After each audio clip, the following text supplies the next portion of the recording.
Good afternoon. It is Monday and we are just afternoon on an extremely windy Monday. I don't know if everyone else is feeling like we've been blown into the week, but I am here. It's Jennifer Tim with the Welcome Home Global Group and here to give you a quick market update. So what I've decided to do is we're kind of going to alternate. So one week I'll focus more on what's happening nationally and then with a little bit of a local update. And the next week we'll swap that around because there's so much information out there.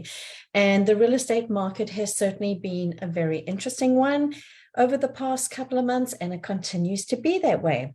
So again, I'm a real estate planner. I am the owner of the Welcome Home Global Group, and I'm with Keller Williams. We are the largest brokerage in the world, and so honored to bring you information to empower you to make the best decisions that you can make for your family with your real estate. And of course, our goal is to help families increase their wealth and improve their lives through real estate. So here we go, Monday market update, and it is January the 23rd, 2023. Already can't believe it. All right, so where are we? So the big question right now is, are there more homes coming onto the market? We know these first couple of weeks of January are going to give us an idea of where the real estate market is going to end up in 2023. So the big question, of course, because we've been in such a suppressed inventory situation, which really started before COVID. So where are we now and what's happening? Okay, so let's look at this from a national perspective primarily, and then just specifically look at locally what we're seeing. Very first thing that I listened to this morning, Logan Mohtashami, he is the lead economist for Housing Wire. And here's his headline. So we're officially under 1 million in housing inventory. Now, this is nationally, so think about this. So typically, we are over 4 million. So that's why the heading at the top, 3.2 million fewer homes for sale. So we are really back at those 2008 levels. So down at the bottom, a quote from, well, some information from National Association of Realtors. So we definitely got under the 1 million in December. So of course, this is information from December. It takes them a couple of weeks to get us the full set of data from a previous month. So dropping to 970,000. Okay, I seem to be missing a zero there. Units for a population of 330 million people. And existing home sales crashed in 2022. So that's the overall, from a peak of around 6.5 million in January down to about 4 million in December. We know why that happened. This was definitely by design because the feds were trying to reduce the craziness of our market and slow it down. And so it was the interest rates and so let's continue with this. So December was another difficult month for buyers who continue to face limited inventory and high mortgage rates, says NAR Chief Economist Lawrence Yoon. However, expect sales to pick up again since mortgage rates have markedly declined after peaking late last year. So don't forget that we in October of 2022, interest rates were sitting at I think the exact number was 7.37, and we have seen them declining since then. That definitely introduces a little more confidence from the buyers. Now, as I mentioned, this is the second paragraph here. The Federal Reserve wanted a housing reset. The rate of those increases in home prices because of the out of control demand, which was created by the historically low interest rates. That's basically what created our insane sellers market, which was not sustainable. So they wanted to reset the housing market. And as a result, we ended up in a housing recession. And you can see that this black line on the graph over here, this dot graph, definitely shows you how we've had a major decline in home sales. So the activity falling the fastest since the brief pause during COVID-19. During that period, we saw new listing data decline. However, in 2020, new listing data came back And we don't want to see the new listings continue to decline this year, because that would be a double negative for the housing market.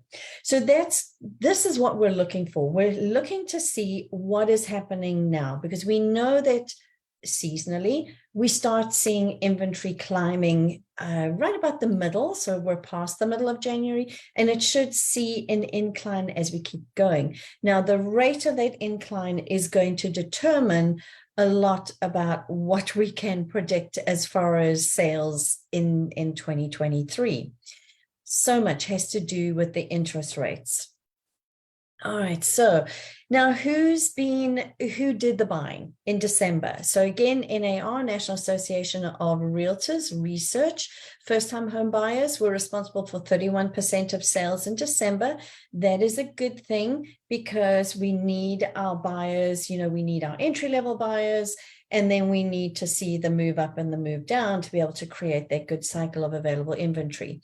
Individual investors purchased 16% of homes. Investors are still finding opportunities for income-producing properties. All cash sales accounted for 28% of the transactions. Distressed sales represented 1% of sales. Now, again, this is nationally, and this is a trend that we see across Orange County as well. There are not a lot of properties going into foreclosure. In actual fact, in Orange County, that is below 1%.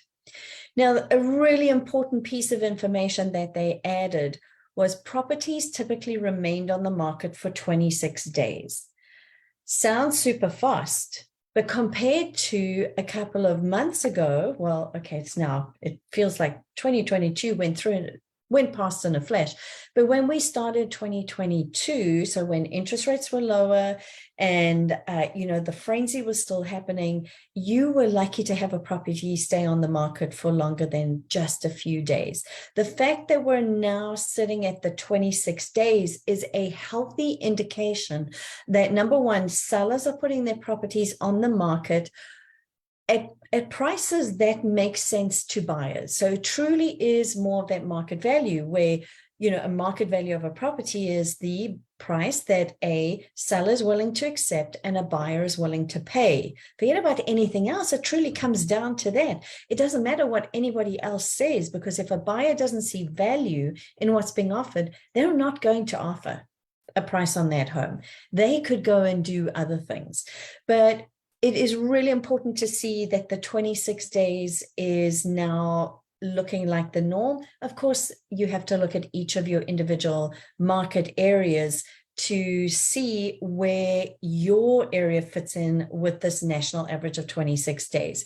But that is a reassuring number. It means we're moving ever so slowly towards a more boring and balanced market, where buyers actually have a little bit of time to make sure they're making the right choices, and sellers are actually putting their properties on the market at true market value based on location and condition. All right, so available single-family homes for sale. So that was the previous couple of slides were the NAR's December. Now we're starting to see where we are. So bottom line from this, that you can see that this is where we're starting out, right over here, and these are the weeks of the year. And of course, we've got all our historic comparisons. So we are starting out, our red line is 2023. Now, the one thing that we can say right now is that while there is a slight increase in inventory, because we've started the year below 1 million units, we are way behind where we need to be to meet the demands of our consumers in 2023. So buyers, if you were waiting for that absolute flood of properties to come onto the market because you're waiting for that deal, because you think we're going to end up in 2008 scenarios, it's just not going to happen. It is absolutely not going to happen. Instead, as we start seeing the next couple of weeks, if we don't get even more inventory coming on, we're going to have a little more of that suppressed inventory situation, and the demand's still going to be there, especially because interest rates are starting to drop. So we are seeing buyers coming back into the market. So new listings and immediate sales. So again, this gives us an idea of kind of where we are and where those new listings are coming on. So we do know that, we are getting new listings on, just not as many as we wish we were getting. And this gives you that trend of what we see seasonally. Of January, it comes on. We see that peak going into sort of the May timeframe. Over summer, then it declines, and then it comes back up again. So we saw that this was 2021. We saw that starting in 2022. But then, of course, this is when the Feds implemented the Fed rate increases, that the mortgage market responded to that because we follow the 10-year Treasury. And then everything got suppressed, and that the sales went down because the interest rates went up. So we're starting to see that there are new homes coming onto the market. To get that large volume on, it would take, just like it says in the top right-hand corner, a large increase in rates or unemployment to increase new listings, and neither are expected. So we're no longer expecting interest rates to do any major hikes again. We don't see the interest rates at the federal level, so those Fed rates are going to have any significant unprecedented jumps anymore. And unemployment, despite what you're hearing in the tech sector, and an important consideration for the layoffs that you're hearing from, Meta and Google, a lot of those folks are highly skilled and they tend to get reemployed pretty quickly.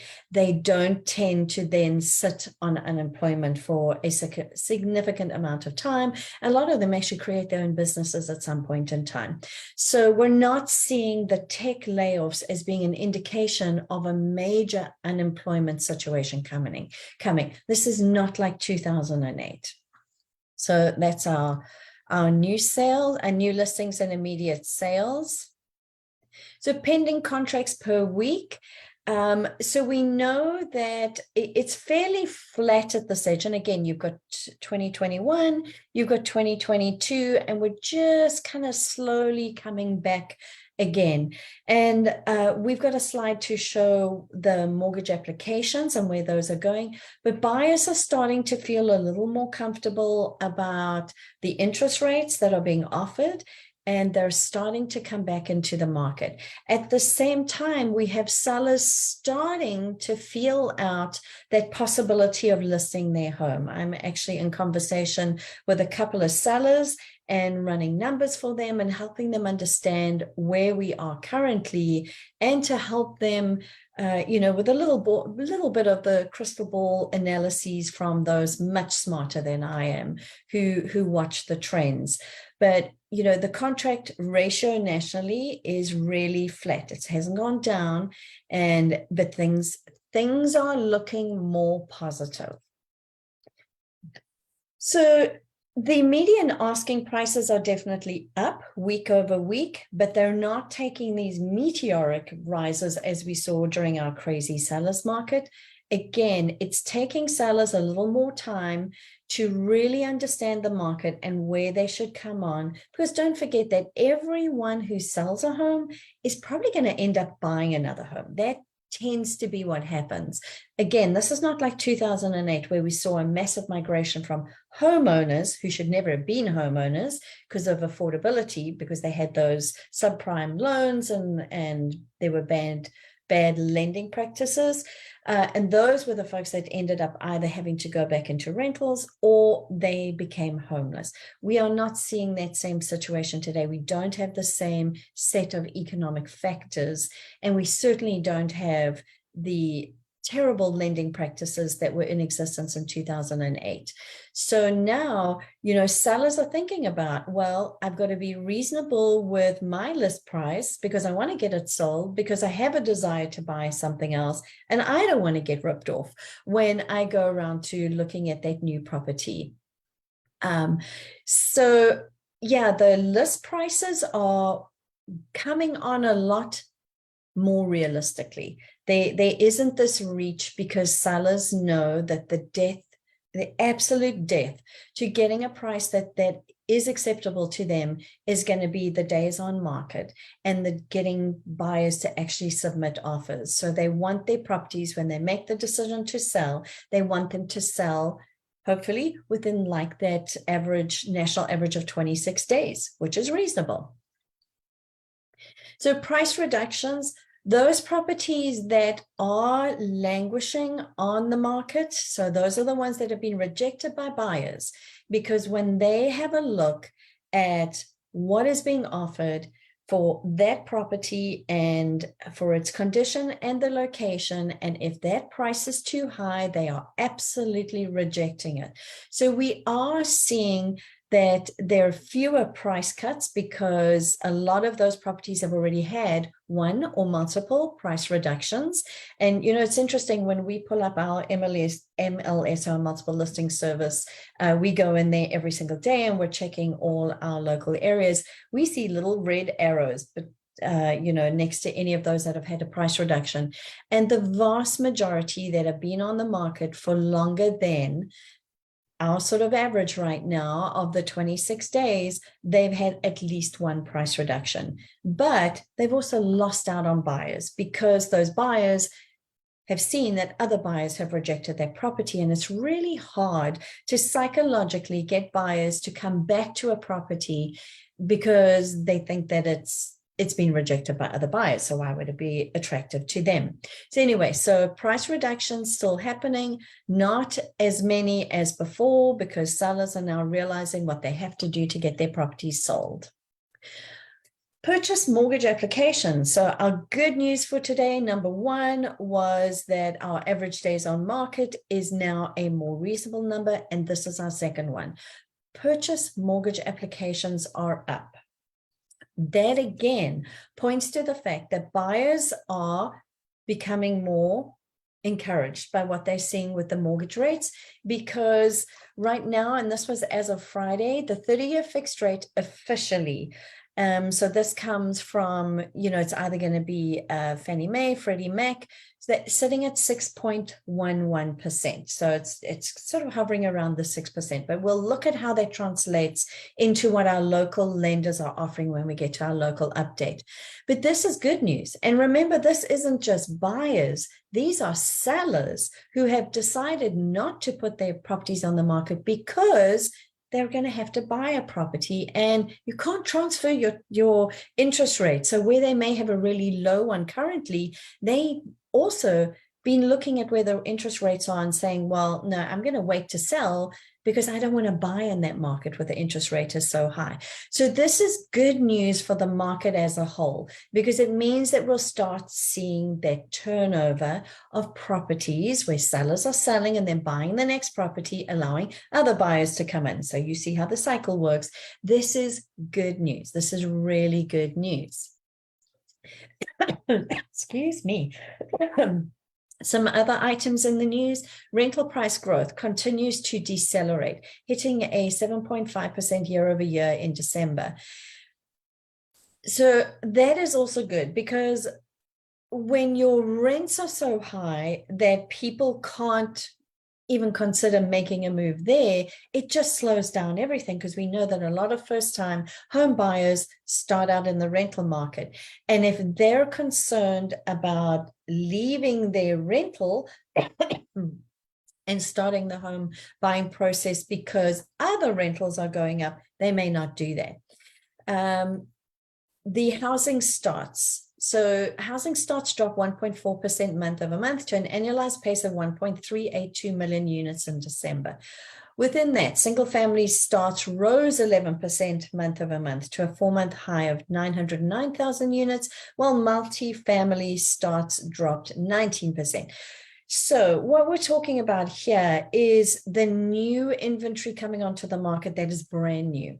If builders don't keep building, that is when we start seeing major issues with inventory. We have got to have the new builds and we've got to have the resales to have that whole market, which is healthy for everyone.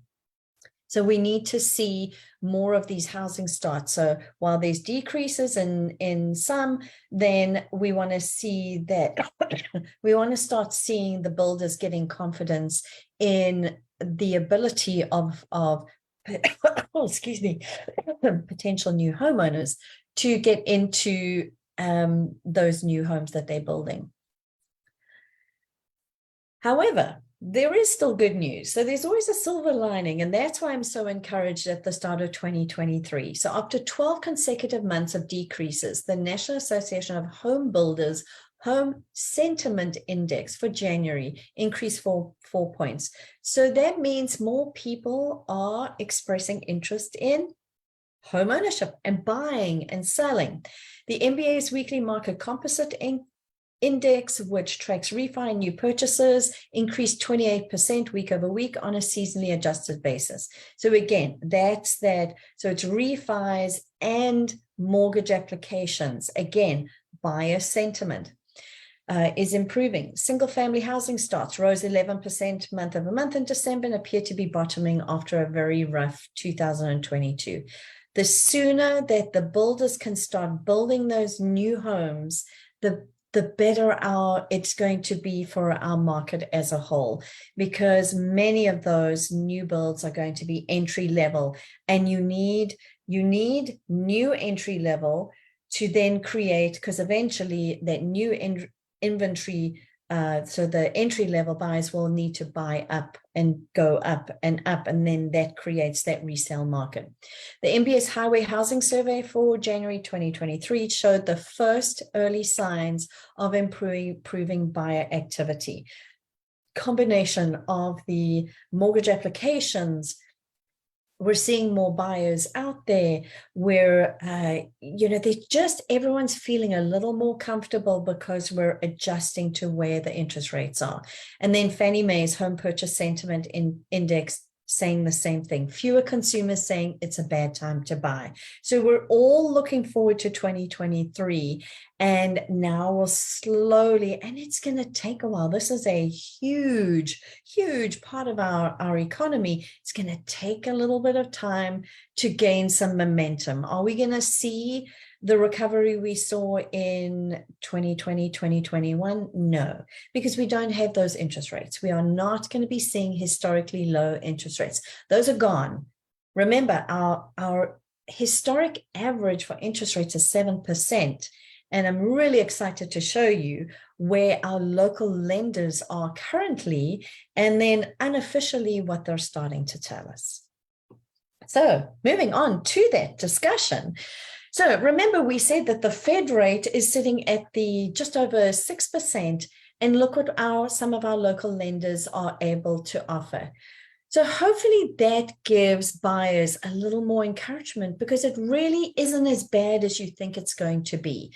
When you sit down with a mortgage professional, they're going to help you understand where you lie, what your options are, and it's a very rosy picture. So I mean, look at that. We're seeing rates in the 4s. I am just so, yes, and there's discount points, but oh my gosh, look at these numbers. So much better than we thought we would be at. And this is already, we're only a couple of weeks into January of 2023. So that was one of the big banks. This is one of the mortgage brokers. So theirs are a little higher. But again, it's so important to meet with a local professional, find out what your picture is. So unofficially, and it's not one of these lenders that I've listed here, but we are starting to hear more lenders talk about rates in the 4s. They can never predict exactly when, but there are going to be more options for you. So where are we in Orange County? So this is just a brief snapshot. We will have an update coming out this evening for our reports on housing. If you subscribe to our newsletter, or you would like to subscribe to our newsletter, it'll be included with our newsletter, so you will get the latest information coming from our local economist, Stephen Thomas, who's right here in Orange County and has been tracking the data for decades. So this was just a reminder. I included this last week. Where did we start 2023 in Orange County? And as you can see, we started at 2,530 properties on the market. Our demand, so that was the number of properties going into escrow, 900. Expected market time was 84 days, mortgage rates of 6.14%. Now we're already seeing those mortgage rates are lower, so all of these numbers will start going up. Not going to be huge. It's not going to be this, that incline. It's going to be more of a gradual incline. And actually, that's what we want. We want this to be a more controlled, boring market. Because again, don't forget, we're still way below where we should be if we look at pre-pandemic levels. And if we can get to pre-pandemic levels, at least we're back to something that we know how to deal with. So let's go back to that, and we won't be seeing the expected market time of 152 days for a while because we just don't have enough inventory. So again, just to show this in a different way, this little blue dot is where we started, and this was 2021.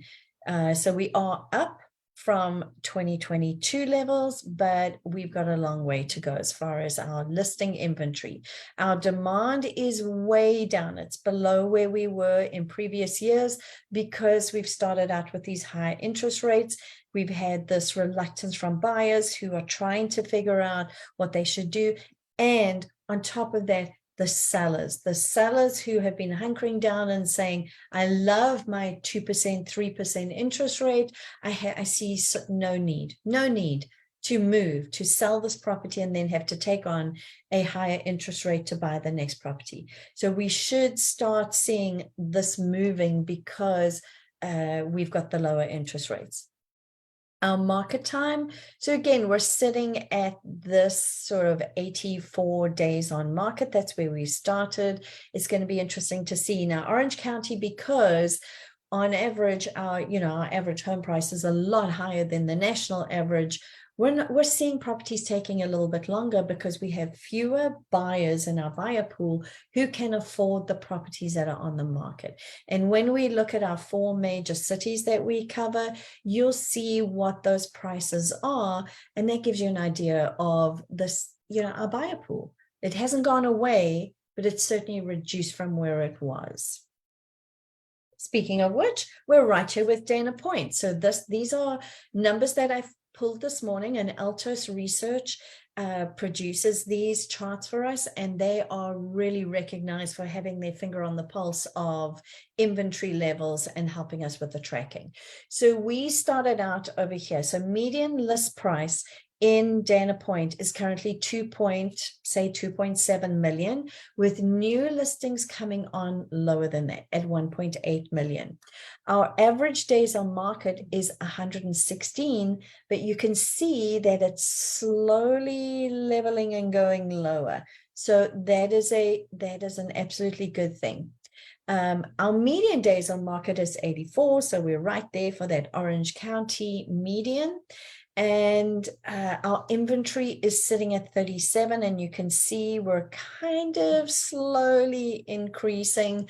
So it is a slight seller's market in Dana Point, because honestly, Dana Point, and we only have 37 homes to choose from, and those are the prices. I mean, you look at that. So you can be sure that that 1 point, anything coming on below the median list price is probably getting attention from buyers because they've looked at those higher price properties. And we can also see our price decreased 43%. So those properties that are languishing on the market, and so those higher days on market, 43% of them have had price reductions. Laguna Beach. So again, of the 4 cities that we focus on during this report, this is the highest priced city area. And your median list price there is almost 4 million. And your median price of new listings is coming on closer to the 3 million, so 2.895. Our median days on market, 119, obviously takes longer. You have a smaller buyer pool because of the price of the properties. Prices decrease. So as you can see, Laguna Beach sellers have realized that the hot luxury sellers market is also in the past. It's in the rearview mirror, and they're going to have to drop the price of their properties in order to attract buyers to those properties. And yet at the same time, they're dealing with the reality that buyers have seen that other buyers have rejected the property. So it's overcoming that reluctance from buyers. So 32% of that price decreases. Our inventory is sitting at 72. It's still low, although it looks like it's ever slightly starting to come up.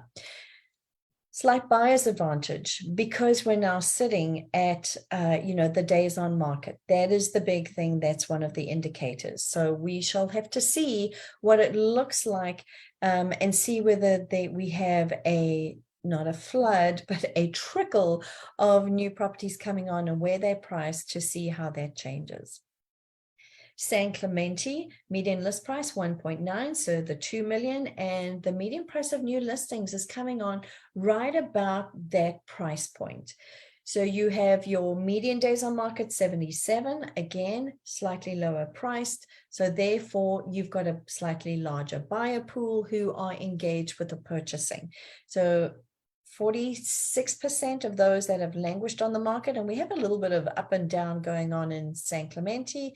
And of course, we've got a good variety of price ranges, depending on whether you've got an oceanfront property or you've got something a little further back away from the ocean. So we'll keep watching those. Our inventory still remains low, so it's a seller's advantage because we only have 63 properties on the market.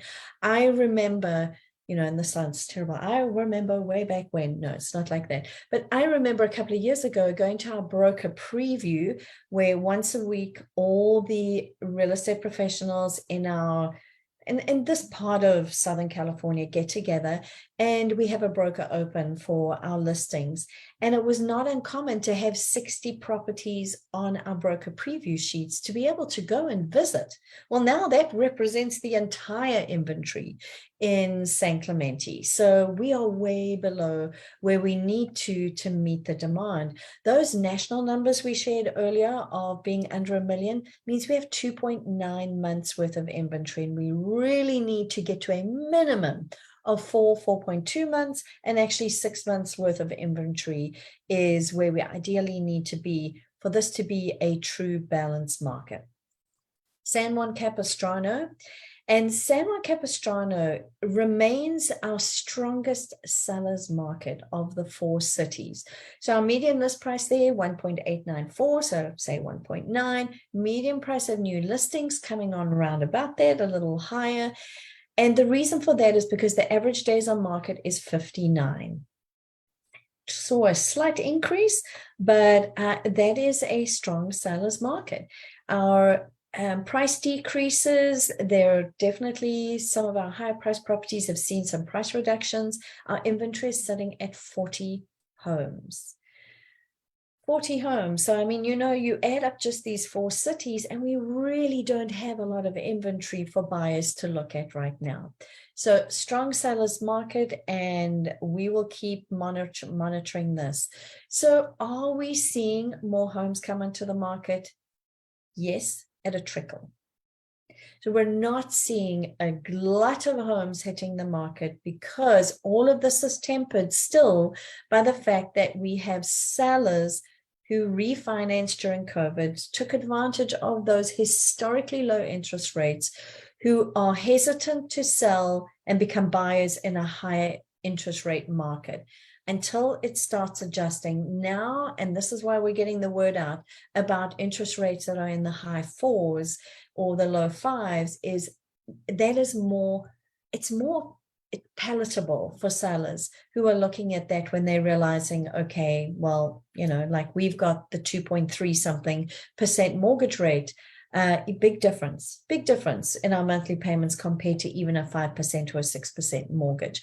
So they are coming onto the market. They're slow, but they're just a few every couple of days, and that's a good thing. We don't want to see a massive glut of homes on the market because that just creates the chaos that we've been in before. So just that reminder, and this is from Stephen Thomas, the warning to sellers: if you're holding out for a spring market in anticipation of a quick sale and a price higher than the last comparable sale, that simply will not happen. Instead, sellers will be looking at a much more sluggish market with muted demand and buyers taking their time to purchase. Proper pricing is crucial to find success. It is a good thing, sellers, when buyers have a little more time to make sure that this is truly the right property for them, and then come in with the strongest possible offer, other than what buyers were doing during the height of our crazy, insane market, where they would go out on a weekend and their realtors were writing up 10 offers on a weekend. Buyers were throwing offers at any property on the market. They barely had 5 minutes to see the property, because if you had a listing during that time, you know that we had 15-minute slots for showings. And honestly, you cannot really see a property as a buyer and get the feel for the home and see if it fits your lifestyle in 15 minutes. And as a result, a lot of those offers didn't go anywhere other than wasting sellers' time, because the buyers, out of those 10 offers, they're only going to move forward with one of them. And chances are it's not going to be the one that you, as the sellers, chose to accept and start negotiating. So you took you started that whole process only to have to start again because the buyers actually found a better property, an hour after they saw your property, even if they even got to see it. So buyers, while home values may be falling right now, lowball offers are a waste of everyone's time, including your own. Distressed sellers, foreclosures, and short sales are not components of today's market. There is a real lack of panic selling. Most sellers do not have to sell, so they will not be major deals like they were during the Great Recession. So during the sort of 2008, 13, we're not going to see that same situation. So if you find the right property and it checks the majority of your boxes and it's in your budget, go for it, because you're probably going to miss out. There aren't as many properties out there to choose from as you would probably want. And that's going to be the trend this year. It's going to be slower and steadier. And that's a good thing, because we need to normalize our market. So as a reminder, as a real estate planner, my goal is to help Southern California's families build and transfer their wealth. And we have multiple tools to help you with that. So if you are interested in any of these tools, please reach out. We would be so honored to sit down with you. We're also earned in luxury agents, so we can help you with your luxury properties. We do treat luxury different, as it should be. So it's a different way, a different level of marketing your property to make sure we find those luxury buyers. We are trained in corporate relocation. And of course, we have an absolute heart for working with our military. As a mom of an active duty airman, and we have helped her get started on her real estate journey. I'm passionate about making sure that our veterans and our active duty military members understand the gift they have with their VA benefits. So please reach out. We are so honored to be here, to be of service and help you. And remember, one of our favorite things that we love discussing with those who are building wealth through real estate and leaving it as a legacy for their family members is our number 10 tool, Family Feud Prevention Plan. Had this conversation with some sellers just on Friday, and they have a property they will be leaving to multiple family members. And we just asked the question, are they all on the same page, or are you creating a situation where they're going to be left with one property and there's multiple family members? And what happens if this isn't all very clearly identified and discussed? Is it going to end up in the court system because one beneficiary will want to sell it, whereas another one will want to lease it, and then a third one will want to live in it? How do you resolve that situation? So we like having that conversation up front, helping you with strategies so that it's truly seen as a legacy and doesn't become a legal nightmare.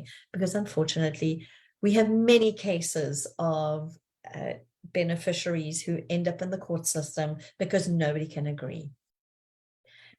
Here's our contact info. We look forward to being of service. Reach out if you have any questions about what's going on in the market. And with that, we will see you next Monday. and hopefully the wind will die down and we can take advantage of the sunshine before we see more rain.